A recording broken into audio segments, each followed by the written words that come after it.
Shalom bagi kita semua. Sebelum kita mendengarkan firman Tuhan, alangkah baiknya kita berdoa. Mari kita bersatu dalam doa. Terima kasih Tuhan atas berkat-Mu pada hari ini, sehingga kami masih bisa berkumpul, masih bisa bernapas pada saat ini. Kiranya ya Tuhan, kami akan mendengarkan sebagian dari firman-Mu. Kiranya firman-Mu dapat menjadi berita bagi kami. Berfirmanlah Tuhan, dalam Yesus Kristus kami berdoa. Amin.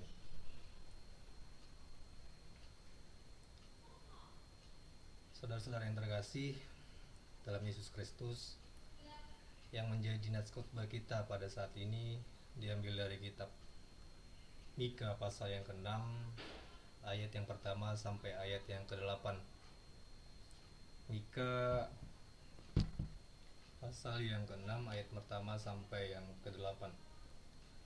Pengaduan tuntunan dan hukuman Tuhan terhadap umatnya. Baiklah, dengar firman yang diucapkan Tuhan.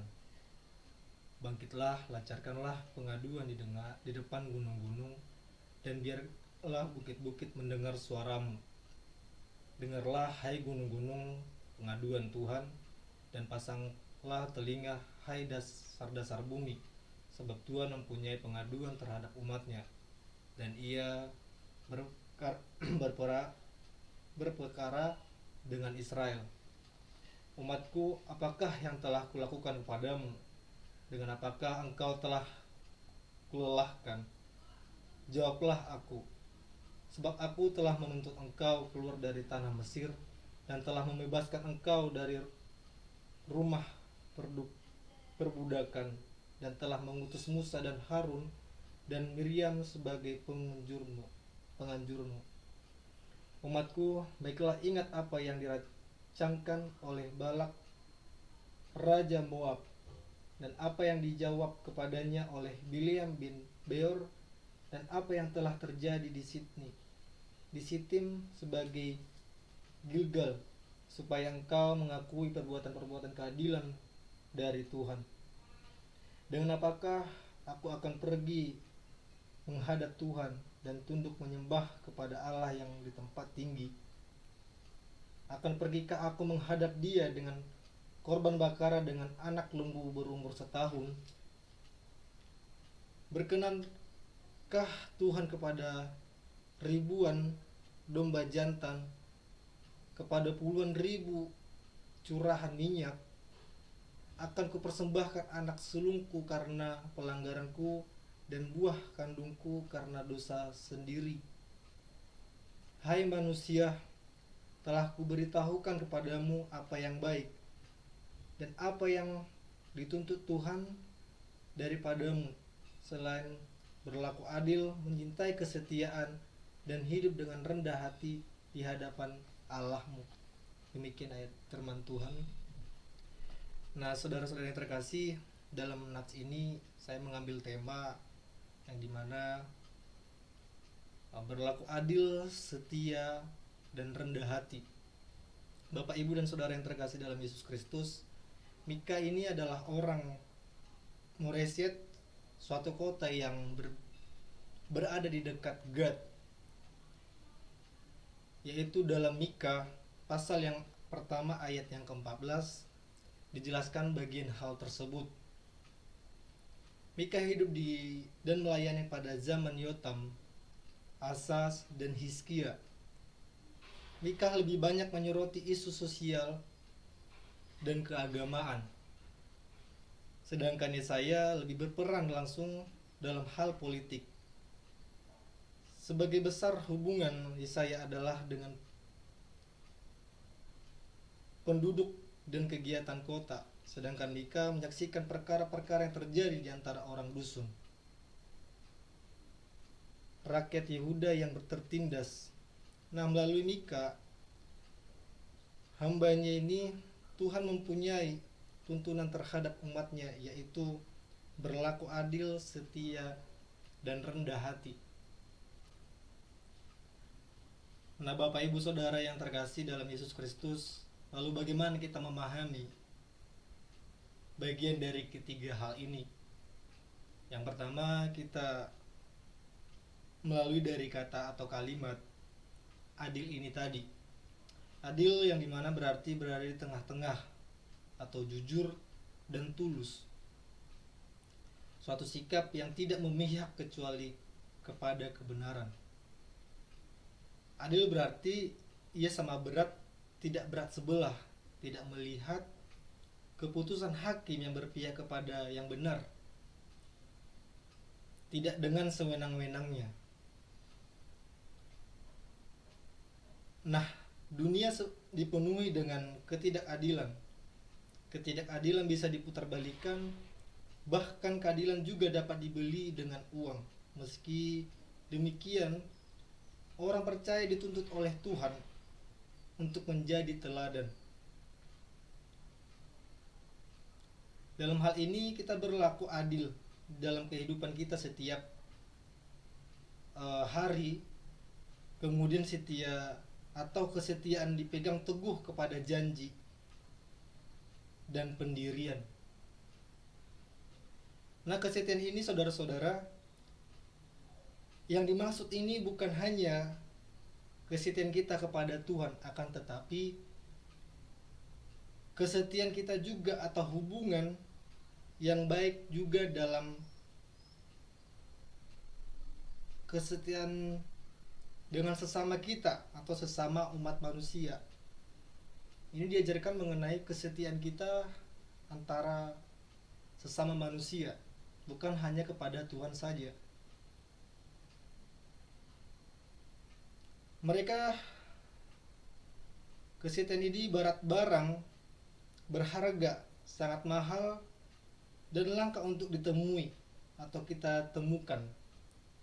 Nah, kesetiaan ini sangat langka ditemukan oleh kita, yang dimana banyaknya orang bersikap tidak jujur dan tidak adil.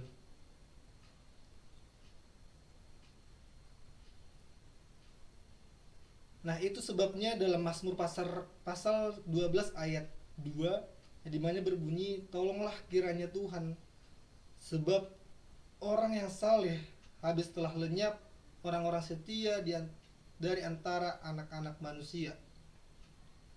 Nah, kesetiaan salah satu karakter yang Tuhan juga cari dalam diri orang percaya, yang tertulis dalam Amsal 20 ayat 6, yang dimana berbunyi, banyak orang menyebut diri baik hati, tetapi orang yang setia, siapakah yang menemukannya?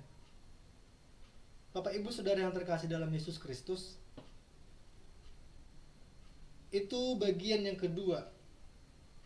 Kemudian bagian yang ketiga ialah rendah hati. Dalam karakter Tuhan atau dalam karakter Tuhan senangi, rendah hati yang paling penting juga adalah karakter Tuhan yang senangi dari Tuhan membenci keangkuhan. Ia membenci kesombongan. Ia tidak suka dengan kegagahan dan kaki laki-laki.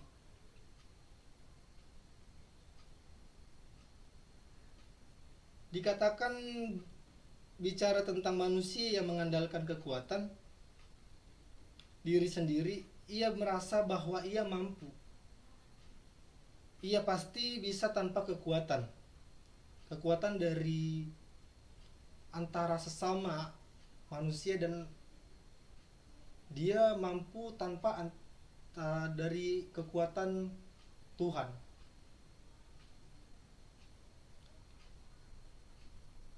Nah, banyak di antara karakter manusia, banyak di antara umat Tuhan yang menyimpan kesombongan, apa yang mereka miliki tanpa menyadari bahwa semua yang Tuhan berikan dalam kehidupan kita adalah titipan sementara atau pemberian yang sementara.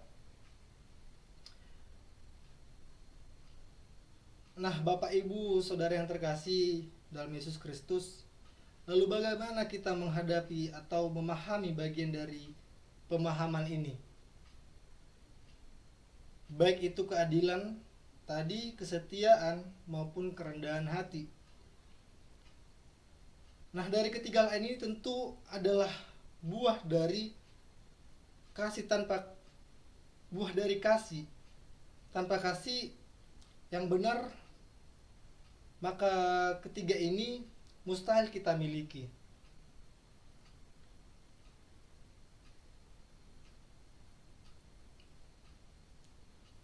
Nah, maka yakinlah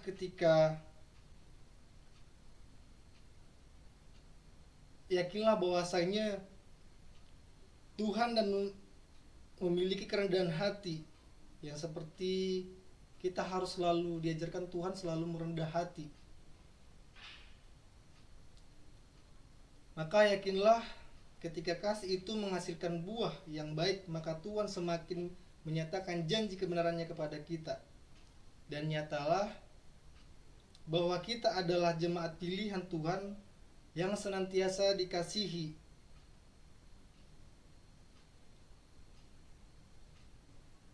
oleh setiap waktu dan setiap saat. Kiranya lewat firman ini kita dapat belajar bahwa keadilan, kesetiaan, dan rendah hati atau kerendahan hati sangat diperlukan bagi kita sebagai orang-orang pilihan Allah dan orang-orang yang berdosa. Ini kiranya firman yang memberkati kita semua. Amin. Mari kita bersatu dalam doa. Terima kasih Tuhan, kami telah mendengarkan sebagian dari isi firman-Mu. Kiranya firman-Mu dapat kami lakukan dalam kehidupan kami sehari-hari. Dalam Yesus Kristus kami berdoa dan mengucap syukur. Amin.